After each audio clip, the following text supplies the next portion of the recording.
Dragon படத்துல நடிச்சதன் மூலியமா மக்கள் மனசுல இடம் பிடிச்சவங்க தான் கைடு லோஹர்.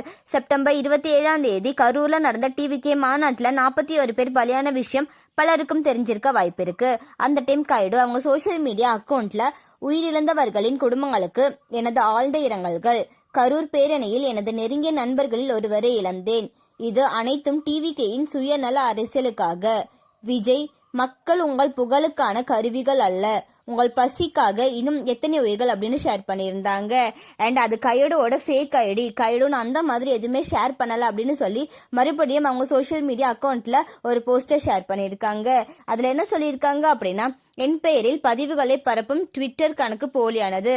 அதனுடன் எனக்கு எந்த தொடர்பும் இல்லை. அதில் கூறப்படும் கருத்துக்கள் என்னுடையவை அல்ல. கரூர் பேரணியில் நடந்த துயர சம்பவத்தால் நான் மிகவும் வருந்துகிறேன். தங்கள் அன்புக்குரியவர்களை இழந்த குடும்பங்களுக்கு எனது ஆழ்ந்த இரங்கல்கள். இருப்பினும் கரூரில் எனக்கு எந்த தனிப்பட்ட நண்பர்களும் இல்லை என்பதையும், என் பெயரில் பரப்பப்படும் தகவல்கள் தவறானவை என்பதையும் நான் மிக தெளிவாக கூற விரும்புகிறேன். தயவு செய்து இந்த தவறான தகவல்களை நம்பவோ அல்லது பரப்பவோ வேண்டாம். மீண்டும் ஒரு முறை துயரத்தில் இருக்கும் குடும்பங்களுக்கு எனது பிரார்த்தனைகள் அப்படின்னு ஷேர் பண்ணியிருக்காங்க. இதன் மூலம் கைடு சொன்னதா சொல்லி வெளியான செய்திகள் எல்லாமே போய் நம்மளால புரிஞ்சுக்க முடியுது.